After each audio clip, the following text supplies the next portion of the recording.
Welcome to Before the Bid, your connection to some of the world's best livestock sales. Stay tuned as your host, Andy Howe, takes you coast to coast, stopping along the way to talk with producers about their operation, their livestock, and of course, their upcoming sales. Let's get to it.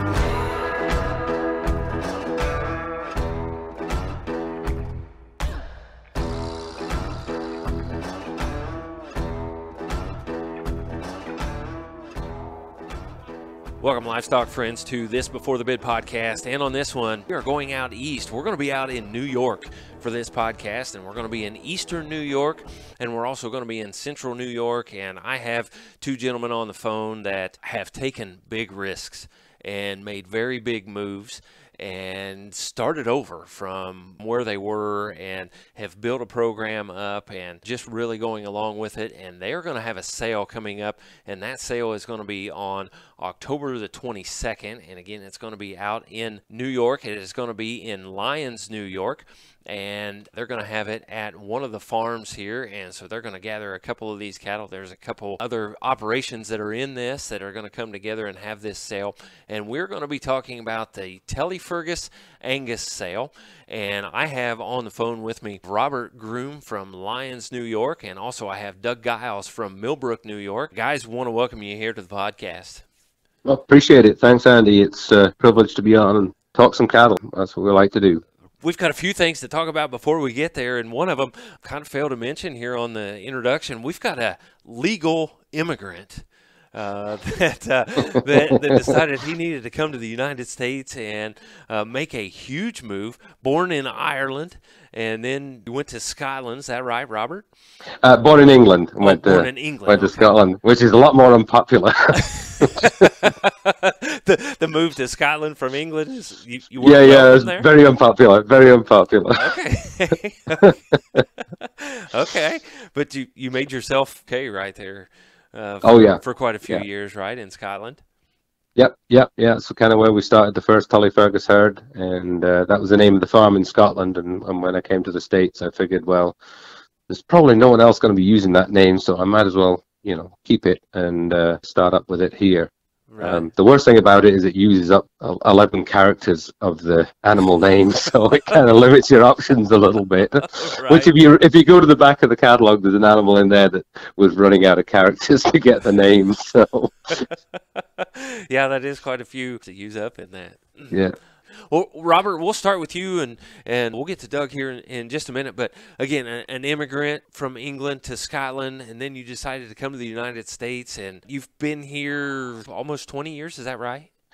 24 years, actually, just coming up here around actually the 20th of October will be been here 24 years. And yeah, I had a registered Angus herd in Scotland.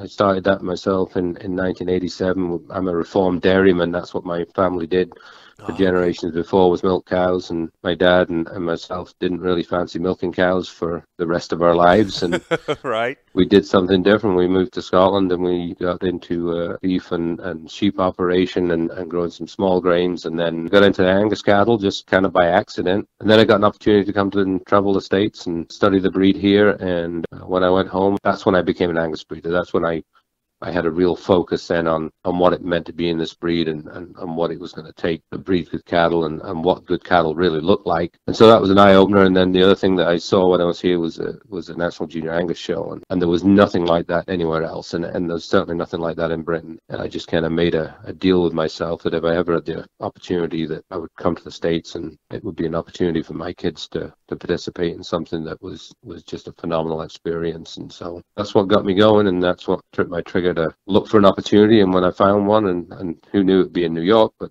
here it is. And so the cattle country of the world. It's not often that you link New York and the land of opportunity. You're more thinking along right. Maybe the land in that big city over there, but as far as agriculture, probably not not what people would think is the land opportunity. No, but it looked like an opportunity, and so we sold up everything over there that we had and packed what we couldn't sell into a shipping crate and moved on over. Myself, my wife, and my son was 18 months old at the time. So that's what we did and went from there. It's been a wild ride.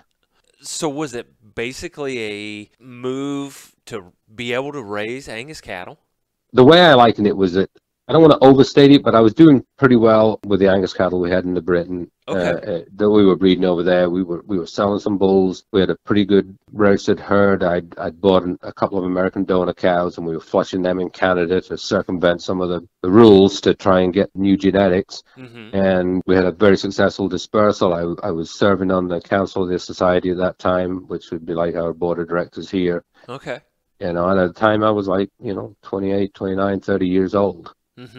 And so we were doing pretty well, and a lot of people thought I was flat out nuts to throw all that up in the air and just go take a kind of a manager type job in New York. But it was like playing the one-armed bandit, down at the local pub versus going to Vegas and playing poker. Right. And the big game was here. And this is where I wanted to be. This is, and I say that the Junior Angus program is something that I was so impressed with, like the Green Jackets and their maturity and their ability and their leadership and the whole deal. That was just nothing like that. I mean, I was 21 years old when I came to the States first in '89, and I didn't know any of my friends, including myself, that had that level of maturity at 21 years old. I mean, it was just completely different, but it was different in a very good way. And it was different in a way that made me think that this was the opportunity that I wanted for my kids. Right. That it was going to be better. And that's dedication, especially for the kids to pack up and move. And you left some behind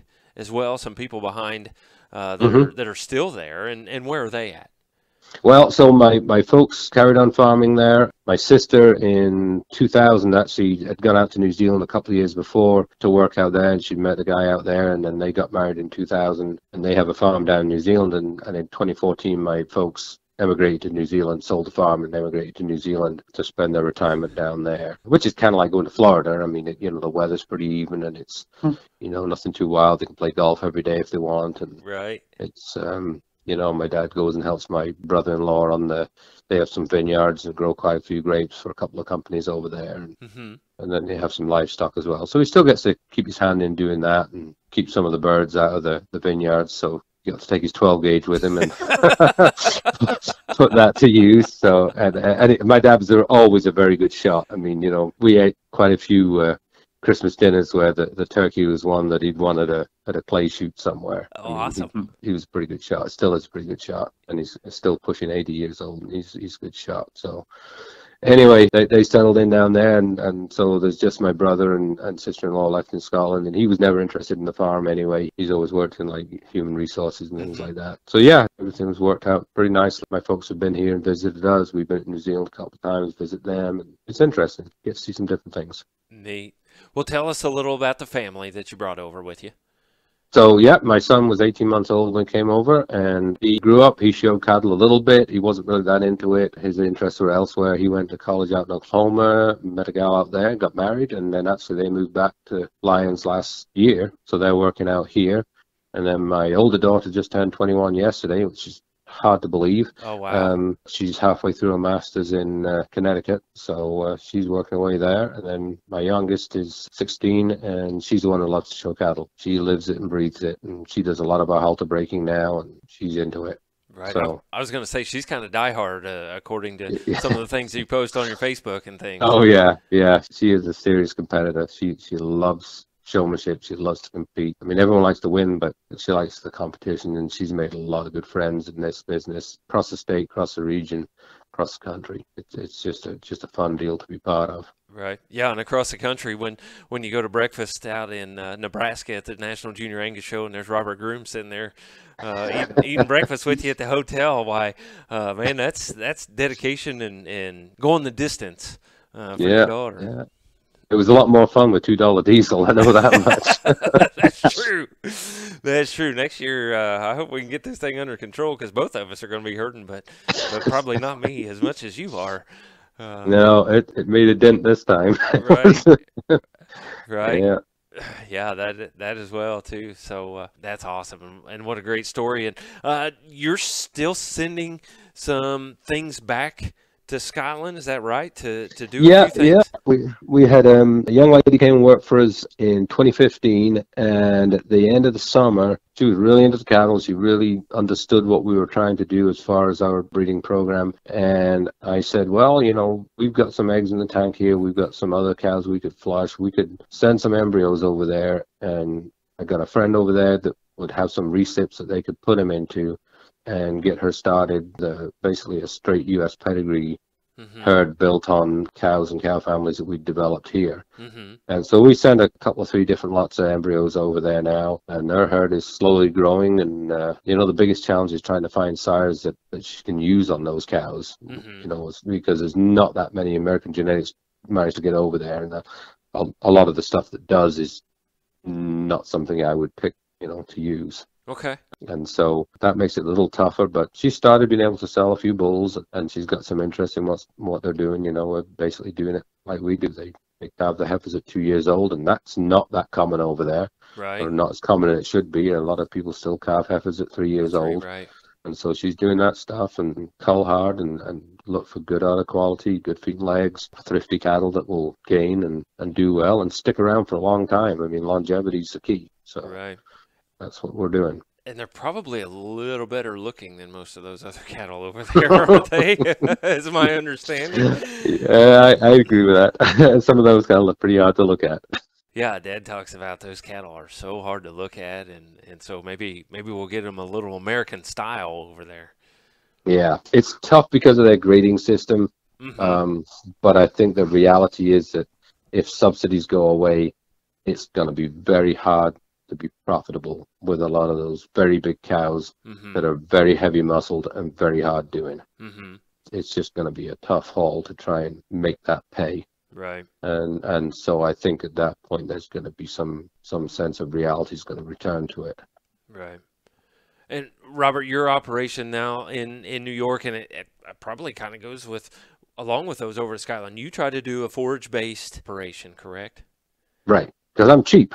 I mean, I hate to spend money on stuff when the cattle can forage it themselves. We try and graze for as long as we can. I mean, we manage our grazing. We do some rotational grazing. I mean, I'm not overly intense about it, but we rotate pastures and we try and keep them moving and keep the grass coming on, and we don't feed any grain to anything once it's more than a year old. That's the end of the grain ration. Oh wow! They get it from weaning till about a year of age, and then we cut it off. It's hay or it's baleage or it's grass. Oh wow! And that's what they'll eat, and in some tough years they've eaten corn stalks as well. Right. So right. But that's the basis of it. Is my innate thriftiness is making them work for a living. Right. Keep those input costs down, but still have something that's functional and looks good. Right. And works. And Right. again, sticks around for a long, long time. I like cows that live till they're 12, 13, 14 years old. Right. Right. And be able to pass that on to your customers as well. Right. That they can do kind of what they want with those cattle. If they want to feed them a little bit, they can, and they'll be fine. But if they want to use them on forage, why, they're bred for that. Right. Right. And that's how most of our commercial customers, I mean, there's no bells and whistles there. They're just, those cows expect to work. And so we want to manage our cows like our commercial customers would. And so that when they use our bulls, they're going to get females that they can keep and use. And they're going to have steer calves that are going to be worth something in the marketplace. Right. Very diverse and do what they want. So awesome. Also, you've got a big month or so coming up here in the American Angus Association. You are a board candidate again for the American Angus Association. I am, for my sins. I was encouraged at the Junior Angus show in the summer to consider running again by several people, and I hadn't really thought about it at that point, but then I thought, well, what's the harm? What's the worst that can happen? Right. The worst that can happen is, I get beat again and I go home and get on with my life. So right. That's, if that's the worst that can happen, I'm pretty good with that. Absolutely. But I love the breed. I mean, I am a fanatic, and I'd love the opportunity to serve on that board. And I look at the board right now, and there's a lot of people on there that I'd just love to be able to work with for the next 3 years and pick their brains and hopefully be able to contribute something useful to the discussion as the breed moves forward, and maybe bring a little different perspective, and that be useful to the breed and the membership as a whole. That's my goal. Right. This needs to be good for everybody, and it can be. Right. Correct. And it should be. Right. It should be. We're a member association, whether you've got 10,000 cows or one cow, your voice is equal. Right. And your interests ought to be considered. Right. I appreciate that thought and that outlook. Thank you. That is awesome. That is awesome. Doug Giles, how did you meet up with the guy from Scotland, Robert Groom? Well, part of me would like to say there was a bottle of scotch, but I don't like Now we know the real part. Yeah, okay. If there was, I didn't buy it. Yeah, we've traveled together. I know that part. I think we were talking about this before, and I think that Robert and I met when I was working for Highfield Angus in Clinton Corners at one of their sales in the late 90s. Okay. And then we, over the next couple of decades, much as that makes us sound older than I think we are, we've served together on state Angus board and state beef producers, and helped run and start a couple of different shows for the kids, and we're always kind of bouncing into each other. Well, that sounds awesome. Doug, tell us a little bit about your program, and tell us a little bit about who's involved with that as well, if you would. Sure. I left my family farm in 95. I went out to Highfield Angus. I built a bunch of panels and gates, and I came out for 30 days to help them get ready for their first sale. Mm-hmm. And at the end of 30 days, they offered me the herdsman job. Mm-hmm. And this part's a true story. And I don't remember if it was 95 or 96. They said, we want to give you a house, health insurance, a truck, and $20,000 a year. Wow. I called home and I told my dad, because we were farming together. My dad, my grandfather, and myself were farming together Mm-hmm. in Western New York. And he says, if you don't take the job, I'm gonna. He says, that's more than the three of us draw put together. I decided then that maybe I'd come out for a couple of years, and then I always had it in the back of my head that I'd end up back home. I was at Highfield for 3 years, and then I worked for the Colgate family for 5 or 6, and I had the opportunity to take over the management at Walbridge Farm, which has been here since 52. Oh, wow, yeah. George Perkins started that, and they were huge through the 60s and the 70s. They did a lot of showing, and they had a farm in New York and one in Kentucky, and a bull sale and a female sale, and it was an honor to work for Mr. Perkins, and he was the nicest man that I've ever met in my entire life. Oh, wow, that's neat. Just a joy. Mm-hmm. And he passed away 2 years after I started working here, and his daughter called me one night, and she says, I don't want to inherit all of Dad's junk in New York. Not the word that she used, but that's the word I'll use today. Right. She said, how'd you like to buy us out from the estate? And I need to know in 15 minutes. Oh, my gosh. Nothing like changing your life, and you only have 15 minutes to do it. Yeah. And at the time, I think my kids were at Disneyland or something. I was sitting at home by myself.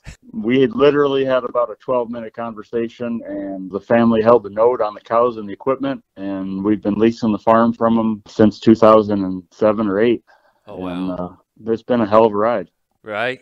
It's me and my oldest son are here now. My youngest son was here, and he decided that, he was going to go do something else for a little while. Mm-hmm. And, still have hope that he'll come back. Gunner's the one that he's like Evie is for Robert. He's 5 years old. He showed a steer that was better than any steer I've ever showed in my entire life, and that just set the hook for him. And he's been all in ever since then. He's had the opportunity. He's interned for some people, from here to South Dakota and Nebraska. We send him away in the summertime and let him intern with some different people and get some experience. And before he was 18, he was fitting on better cattle at national shows than I ever did. It wasn't the experience that I had growing up, but he's had it already, and he's a way better fitter than I ever thought that I could be. We did a lot of showing when they were in the junior program, and we've kind of transitioned a little bit away from that and got back to where my kind of cows, not far off the way Robert thinks, moderate frame, functional, good-footed, no maintenance kind of cows, good uddered, good feet. I still like them pretty nice fronted, but they don't have to be show fronted. And Right.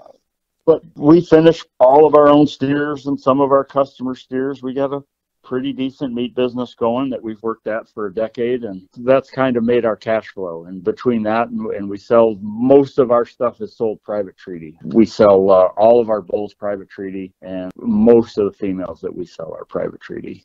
Okay. So your meat deal, a custom meat deal, you have that many clients that you're, what are you feeding, 60, 70 head or so and killing them custom? Yeah, I mean, we always have between 75 and 100 steers on feed. It seems like it never gets below 75. But yeah, we got hooked up with a home delivery company that's about halfway between me and New York City. And he's been a customer for 7 or 8 years, and he's a steady customer every month. We've got a couple of farm markets. We got a handful of restaurants. Oh, neat.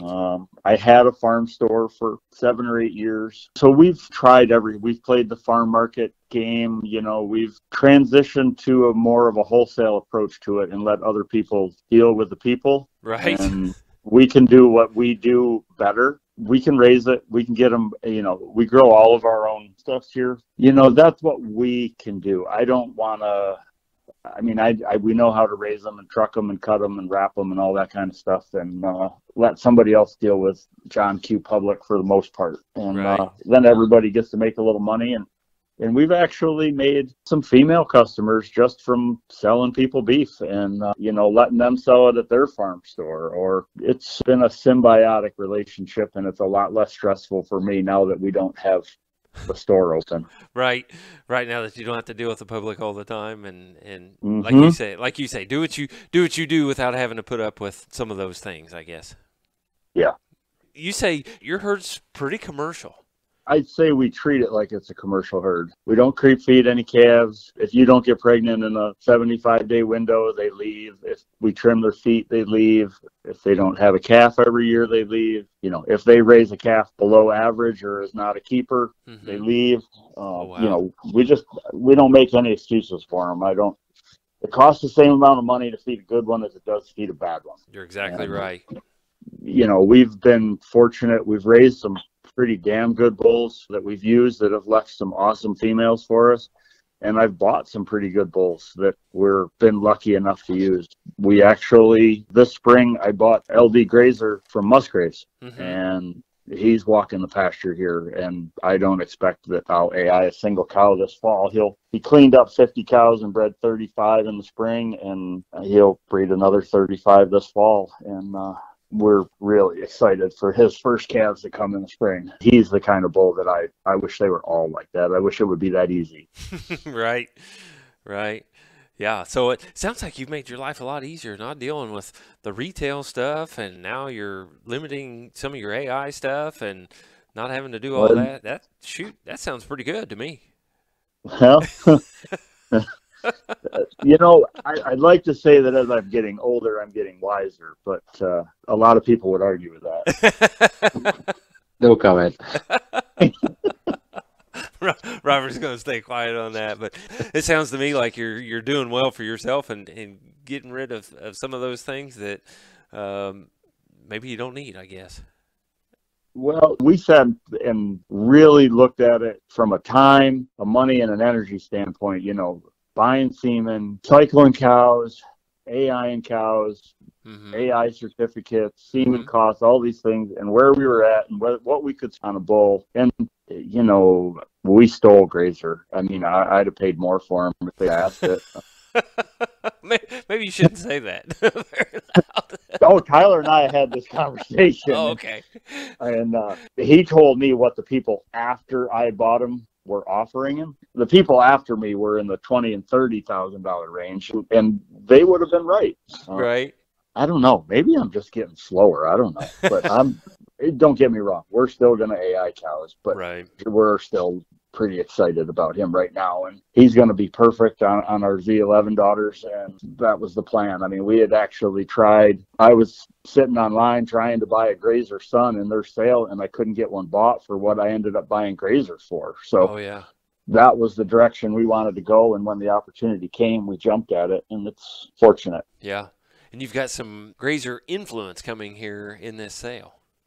Yeah, there's a couple cows bred to them. Yep, we've actually there's a couple of Z11 daughters that are bred to them. So that's that was the mating that we were trying to make, and I think those are going to be really special because those are two breeding like to like and knowing what you're going to get, and the cow families that are behind those cows. I know Robert talked about longevity. Mm-hmm. Our 994 cow, the Alila, she goes back to a cow that we got from Robert Elliott that had a couple of bulls and stud. She had her last calf from me when she was 18 years old. Mm-hmm. And every one of her daughters, you look down her pedigree, we still have all of her daughters. I mean, that's the only reason we can get rid of this 2-year-old is because we have so many from that family, because the longevity is bred into that family from the ground up. I don't know if she ever had her feet trimmed when she was in Tennessee, but I know that they were never touched when she came to New York. So, Good deal. You guys have a couple more consigners in this sale. McCracken's are also in this sale, and Hinckley's are also in this sale. Can one of you guys tell us just a little bit about their program? Sure. Roger and Alice McCracken have been partners in our sale for quite a long time, at least the last 10 years, maybe a little bit longer. Roger's been in the registered Angus business since the early 90s. He got into it. He's like me, he's a reformed dairyman. He got tired of milking cows and jumped into the Angus business. Solid AI program, mostly been using Gen X bulls, and he's shown at State Fair in the past and won cow-calf division and the heifer division there a couple different times. Their cattle are pretty extensively grazed. They feed little silage during the winter, but they basically are grazing them in the summer. It still has a pretty strong AI program. Just got a very solid herd. They're generally got good feet and legs. They have excellent udders, really good udder quality right through that herd. And we always trying to get him to part with 2 or 3 heifers he doesn't want to get rid of. Right, he's got a couple in here. Yeah, well, he made my daughter go through his calves and pick the ones she likes, and then he's consigning those. so for sure, I know that the 2 heifer calves and one of the bred heifers are ones that we looked at, and then actually the Eagle Eye heifer is one that I looked at as a calf last year and kind of picked her out of the lot. And then we didn't go any further on her, but he has some good ones, and he's just a good guy. He knows his cattle, he knows what he wants, and he does an excellent job. Andrew Hinckley has been a bull customer of mine since 2005. I think he bought his first bull from me in partnership with another guy that had a registered herd. Over the years, he's bought several more bulls. And just the last couple of years, he's started to get back into the registered Angus again. He was away from it a little while, but he bought a couple of bred heifers from me, a couple of pretty good ones, actually. And so he's selling a couple of bred females that are bred to one of my bulls, and then a couple of heifer calves by a bull that's actually a maternal brother to the heifer pregnancy that we're going to sell in the sale as well. So there's a lot of our genetics that's kind of wound in through some of this stuff. One of Roger's lots is actually out of a flush sister to a cow we won State Fair with in 2016. So, you know, and I've used mirror image, the bull that Z11 that Doug had. We've got him wild through some of our pedigrees. He was just a really awesome looking bull and very sound and functional, and we've got quite a few good daughters out of him. So although we've all got our own program, right, we all kind of see similar things, and we try and consign cattle that are similar, going to be patented and similar purpose. Right. Very good. Again, we're talking about the Tullyfergus Angus sale, and again, it is going to be in Lyons, New York. You guys are going to have some feeder calves and some select female lots and future herd sires. And the feeder calves thing, explain that just a little. I've marketed feeder calves from our bull customers from the get-go. Ah, okay. The first herd that I came to manage here was selling bulls, and I basically chased down their bull customers and said, what do you think of the idea of pool marketing your feeder steers? And we had 2 or 3 people jumped on it, and we put them basically out to private bid, and we did that for probably 7 or 8 years, and the same buyer was coming back every year wanting these calves, and he always put a very fair market price, and typically it was 50 to 20 cents over the top end of the local feeder market. Oh, wow, good. And we were offering a guaranteed product. We were weaning them. They were dry and healed, castrated. They were bunk broke. They were vaccinated and boosted. They were dewormed. They were healthy and that they were ready to go and gain, and people who bought them found that they did perform on the rail as well, and they were getting pretty good premiums for those carcasses. So it got to the point where people wanted to come in and take 20 here from here and 20 from there, and we decided probably the best thing to do was just to throw them all in the sale. Sure. And bid them off and sell them for projected delivery date, before the snow flies, so somewhere around the middle of November.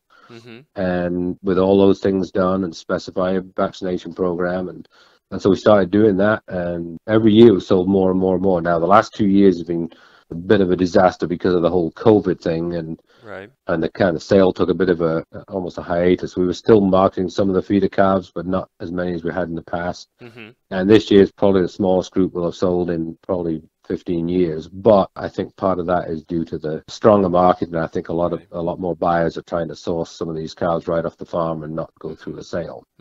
But we sell them on the front end of the sale. It's a service for our bull customers, and we want them to know that they're important to our business, and by offering their feeder calves through our sale, exposing them to a bigger audience, bigger pool of buyers, and better prices. And we typically are 20 to 30 cents over the local market. Usually it's got a sale that same day, and we're usually over the top of anything they have. They're a decent market. So we do that, and then that also establishes a commercial base in what are these purebred females worth to someone. Right. If it's a weaned heifer calf that might be a show prospect, well, if you just sold the steers for a couple bucks a pound, then you've got a real commercial floor in her. So that's the kind of deal that we do with them. Interesting way to go about that. Don't see that very often. It takes a little time, and it takes a little effort, but it's worthwhile because it's driven our bull sales for sure. Right. It's also it's New York, and we have to do things a little bit different out of necessity because we don't have the numbers. Right. The Tullyfergus Angus sale, Saturday, October 22nd, starts at noon. On that day. So you guys are going to you start the catalog. Where can we find the catalog? First of all, it's right there on Robert Groom, your Facebook page. I know that much.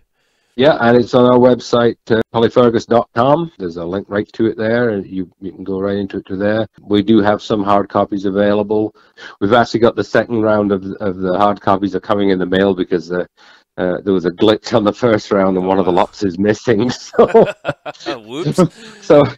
Oops. So, but anyway, there'll be some hard copies available, especially for those people that just show up. I mean, we live in an area that there's a lot of Amish and Mennonites, and I do quite a bit of business with them. They're not on the internet, and they want to see a catalog, and so I'll be dropping them off, and there'll be some of our feeder buyers, and there might be even some of our cow buyers, and so we'll be dealing with those. But it's available online and pretty easy to go through. It's not a huge book. We don't have as many lots this year as we've had in past years, but we're just kind of getting this back into it again and doing it again. Yeah, and we're starting out. We sold our bulls private treaty for a few years now. We used to sell our bulls as spring calves in the fall for delivery the next year, and we've just put 3 of them in this time, just kind of offer them up and see what kind of reception they get. A couple of flush brothers, and one that's out of another cow from the same cow family by a bull we tried this year called Ellingson Practical. And he left us a really good set of calves. I mean, we've got a heifer calf that hasn't been beat in class yet that we've been showing since late summer.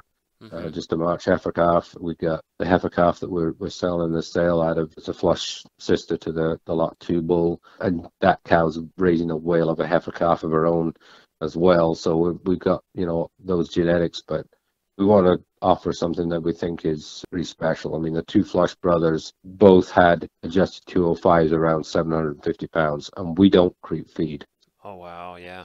This is their recipient's milk and grass, and they just crush the scales. And this other, the lot 2 bull, isn't far behind. He adjusted right at 685. And they're all ET calves, so I mean, obviously the ratios don't mean anything, but we think they're 3 really good, solid prospects that represent our program, that represent the cow families that we're really working with, and the sires that we found that really work and give our customers something to tie to. So. We're going to offer those up. We'll probably sell the feeder calves first, and then we'll probably roll into those. We got some interest on them already, so that's good. We'll probably just roll on through and then go into those females. So that's kind of my plan right now. Plans change, but that's where we're at, I think. Right. You got 8 open females. Well, hit some highlights on some of those as well. Well, I think Roger has a really good one. It's by one of his own bulls. Again, I don't think any of us are averse to using our own bulls, our own genetics. And if you look at the pedigrees, you're going to see that too. We're quite happy to use those bulls and get those cows to go through our program again, try and reintroduce them in different ways. But that Chem heifer, her granddam's Chem of Woodlawn, her dam back through was the Whitestone Donor cow, and Backpage did a journal for a long time. The 119 cow. I actually selected that H75 cow from the Woodlawn dispersal in when it was 2005, and we acquired her from the dispersal of the herd that got her at that dispersal. And she's a really good one. I think that heifer is going to have a pretty good future. The one from Hinckley's, that aficionado bull, again, he's out of that mother of the pregnancy we're offering, and at a C11 son, just a really stout bull. The 189 cow, the dam of that heifer, is just a beautiful female, just a perfect wedge, perfect feet and legs. We had a barrage of white bull that he's the sire of that Erica cow, left us some really good females. And that heifer, I think, has got a world of potential too. She's quite young, but she just has a real good look to her. And then I guess that 11K heifer of ours, she reminds me of her granddam, that Forever Lady 274. She was a right time daughter out of a Fitchhoof cow that we bought from their dispersal in the early 2000s by Practical. I think she's just a real breeding piece. I think she's something that you could really tie to. You can go a lot of different ways on her. Her mother's just going to be a phenomenal breeding cow. She's pictured there with the bull that's a service sire on some of those bred heifers. And she had a rough start in life. She was the last natural calf for that 274 cow. The old cow got sick in the early spring and died on us in March. And so she got orphaned at like 4 months old. And she struggled a bit. But, man, she's just developed into a beautiful cow. And just a really good producer. She's got a whale of a heifer calf again this time. And we're probably going to flush her again next spring. And then another of her descendants is the Lot 9, the 7K heifer. She's just nice fronted, angular female. Her dam was probably the best 2-year-old we carved out. I think that's a pedigree that's going to be pretty useful to a lot of people as well. Right. They'd be my highlights. I mean, that's what I'd pick out of there. You sent me a picture of the 7K there, the Lot 9. And yeah, you want to talk about front end, sweet front end, nice little head on her, and just an attractive female. Yeah, she didn't, really crush the scale. She ended up with like a 572 adjusted weight, which is, not going to knock a lot of people out. But that was a 2-year-old that did that, and she did it on her own. It was no creep, no nothing. Just get out there and graze. And cow bred back right on time. She actually picked up a little bit of time and got a calf right in early January again. And so there's some pieces there that are pretty interesting. I comment on some of the others. Anyone can call me up anytime, talk these cows. I think there's some real useful cows in there. Right. In the making. Right. Black granite there on the Lot 11. And again, another one you sent me a picture of, and boy, she's a nice one as well. And pictured right there in the catalog as well. Yes. And she's, she's just kind of, we kicked those fall heifers after they were weaned in the spring. I mean, we basically kicked them out on pasture as a mob and ignored them all summer. I mean, we just, we moved them around once in a while, and they're just developing out into just a nice set of replacement females. And we figured, well, we'll go pick one out of there. And she was probably the lightest weaning weight. She was actually raised on an old Charolais cow. It didn't. I think she was more of a companion than a nurse cow. But she was a pretty nice companion, easy to get along with, and she did a nice job. But she didn't have a huge weaning weight, but she just keeps on developing and filling out. And I think she's going to be a very good cow prospect down the road here. If she was here, we'd probably breed her up to Sits Resilient, or we might go with that Rainmaker 4404 bull on her as well. And again, just some good cows and some good type in there. Got a couple bred females as well. Got 4 of those in the sale. Yeah, and again, a little bit of influence from our herd in there, from Hinckley's. Again, daughter of that Erica cow. I think she's going to be a pretty good one. And then, of course, you're going to stack that Forever Lady cow family in there as well, which is always good. The one out of the Bridget cow. Bridget was a descendant of a cow I bought from Kelly Schaff. She was the mother of a bull we bought from them in 2003 or 4. And that bull passed away, unfortunately, at the end of the first season. And so I contacted Kelly about, maybe I try and buy his dam. and he made me a very good deal on her. He made a very fair deal on her.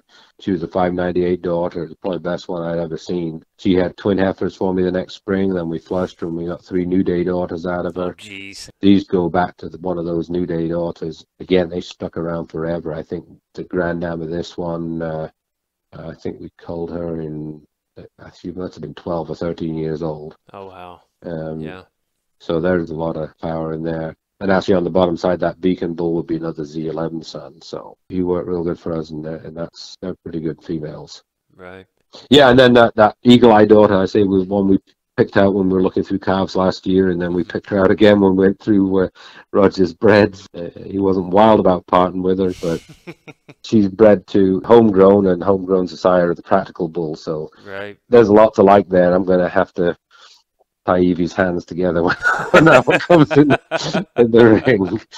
So she may stay right there where she's at, then, where she can There's always that risk.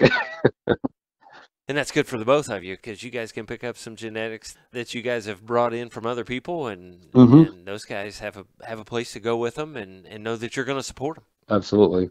Lots of bred cows in here, and not very old bred cows. No, I'll let Doug speak on his first, because I've been rattling on here for a little bit. Sure.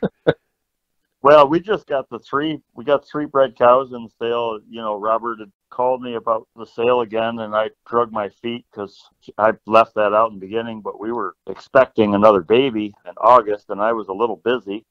Yeah. So we're starting all over again. So we didn't get any pictures taken. I put these cows in, but these are 3 cows that probably 3 of my favorite cows. The 510 cow, 20, yes.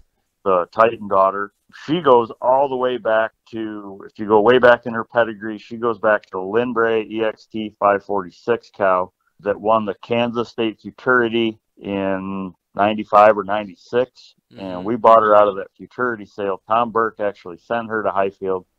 And with all the $100,000 cows and everything that were there, she was my very favorite cow on the whole farm. Oh, wow. You know, years later, we'd end up selling her to Anderson Circle for like, I don't know, $10,000 in that first sale. And I ended up buying a daughter of her back. And never got the old cow back, but I got a daughter of her.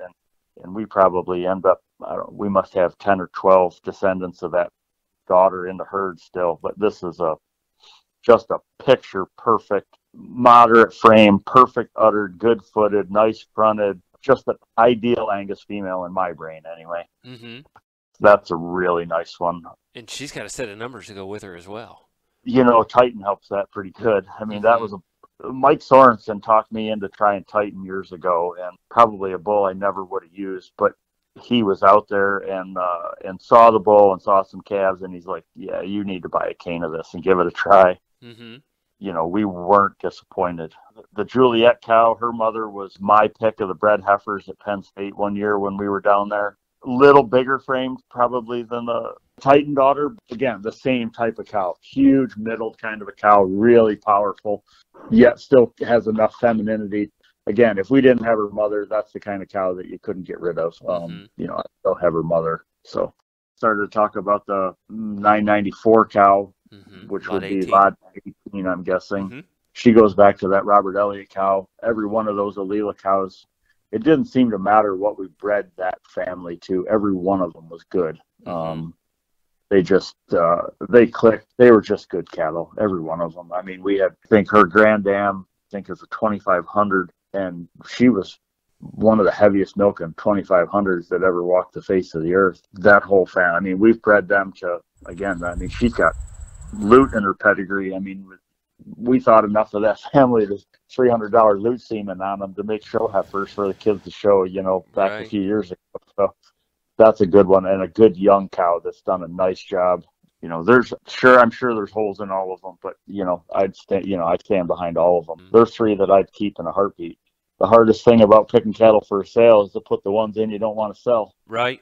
Yeah, and somebody said the other night, if it doesn't hurt, why, you might not be using the right one. So yeah, we put a couple of bred cows in there. You know, we talked about having not enough characters for the name. The old Primrose Lady cow, the lot 16. She's a good example of what we're trying to do with our breeding program. The dam side, Pacific, was actually out of a sister to the 327 cow. And so they all go back to that 175K cow I bought from Sunny Valley back in the day. She was a daughter 194H back to 9440, who I think was a dam of Bandolier. And that cow was just a phenomenal cow. She was here till she was 12 or 13 years old. We've had several of her daughters last till they were 12 or 13 years old. 327 was born in 07, and I think we only culled her in 2000, I think. Oh, wow, yeah. And in that time, I think she raised 2 different sets of twins.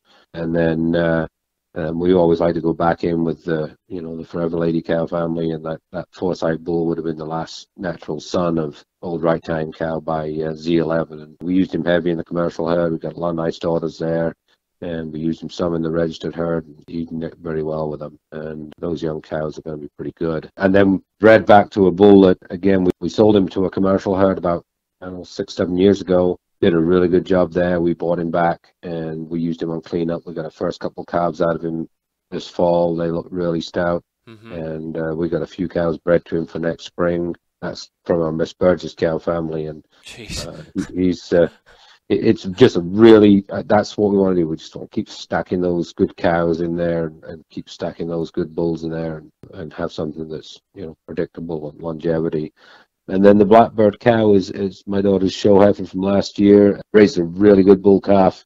Going to have an exclusive bull calf this time. Just a nice, moderate frame, correct female. I think she'll be a good cow for a lot of years. But that was a little trade-off I did, Too many of these cows have got Evie as the owner now, and she's going to have to sell some of hers too. So right. Can't keep them all. So she's going to be hurting on this deal a little bit as well, because that heifer pregnancy that's on the back cover is actually inside a registered Charolais that she showed at Junior Nationals about 4 years ago. That cow raised a whale of an ET bull calf this time. We started using some of these Charolais cows as recips, not so much because of selling Charolais progeny. It was because there's a strong twinning gene in that Charolais line that we've got. And it seems like the only way to break them of having twins is to throw an egg in them. So right, true. So at least that only starts out as one, So, and we've got several of those calves of that mating on the ground this fall. One heifer calf that's actually on a cow that raised the foundation bull that weaned off there, like 757. She is good. She is really good. And the donor dam of those embryo calves in this pregnancy is a phenomenal cow. She coming up on 10 years old. She was actually born in the spring of 2013, and she had her first calf at 21 or 22 months in January, and we kept backing her up, and now she's been a September calver for years, and now she's an August calver because we in vitroed her last fall. Phenomenal cow. We had a full sister to her that was born in 2005. That was still here at 15. Jeez. And the granddam was here at 12 or 13. The great granddam was around till she was 12 or 13. Actually, the great granddam was the first cow we flushed here when we came to the States. So it's just been a really solid cow family, and that cow's been a really consistent breeder. And I think this is a no-miss mating. We ended up with a couple of bull calves out of our reverse sort sexed ultrasound deal. But the bull calf we got on the ground this fall, if there's more like him in the tank, I'm good with that. Yeah. Because he's really good. Right. I wasn't really expecting it, but he's good. Right. So yeah, we kind of used a little bit of a show bull on her, but they're pretty good calves. I like them a lot. Right. We'll probably show one next summer. I wouldn't be shocked if one of these heifer cows that we got this fall ends up at Nationals next summer. Right, cool. Yeah, and the Cadillac Ranch, those guys are going after him. Yeah. And after those progeny, and you got it right here in a heifer pregnancy. Yeah, yeah. And at the end of the day, if you don't want to throw another egg in this Charolais cow, you can breed a straight, because she's bred some pretty good straight Charolais calves too. There you go. Yeah. Yeah, some people are like, oh, you got an egg in her, so, she's just a recip. But it's like, wait a minute, guys, we can come right back with her, and we can do whatever we want with her the next year. Right. So some of them are just recips just because of, chance. They happen to cycle just at the right time. That Right. I want this instead of that. So you're exactly right. Again, the Tullyfergus Angus sale Lyons, New York, Saturday, October 22nd. And guys, anything else we need to know about this sale or these cattle? I was confidence, and phone numbers are in the book. Call us anytime, any of the owners on any of the cattle. We're going to try and get some sale videos and more pictures posted up here over the next week and a half. We don't have an online presence for the sale, but we always pick up the phone. Right. Yeah, I would encourage anybody that's interested to call one of the numbers in the book and talk to somebody. Refreshing to hear the honesty with what these four guys will speak to you with. Right. Right. Yeah, and over those, you talk about not online. We'll try to get you online. Get us some of those pictures and some of those things, and we'll put some things up on our Facebook page, and we're on Snapchat and all kinds of different places. So, yeah, you guys get those, and we'll get this podcast video ready, and those guys can watch those on that podcast video if they don't find them from you guys somewhere. That'd be awesome. Really appreciate it. Doug, Robert, man, it's been a lot of fun, and I appreciate you getting us through these cattle. And, man, you guys have stories that just very, very interesting. And one of the things I love about this thing, and when we started it, was meeting people from all across the country and different operations. And now we're, we've been international once, but we're international kind of again there with Robert coming in from Scotland. So, man, I think I'm an American now. Okay, I want to be perfectly straightforward on that. I am an American. Legal 100%. American. Legal American. Went through the whole 100%. process. Yeah. Right. Absolutely. Proud to be. I think that's great. It was pretty interminable and pretty expensive, but, the reward was to swear allegiance to the flag. Right. And that was the proudest day of my life. Awesome. No kidding. I don't think we could end it any better than that. Guys. Awesome. Thanks, Andy. Thank you very much. Great to meet with you guys. Great to talk with you. Again, the Tullyfergus Angus sale, Lyons, New York, Saturday, October 22nd, starts at noon in Robert's new barn that he just put up a couple years ago. So be there for that. And, again, the feeder calves, select female lots, and the future herd sires. Be there to get those. And, again, call those guys in the catalog. Watch for the podcast video if you're not watching it right now. And so we appreciate these guys being on with us, and we appreciate you listening to another edition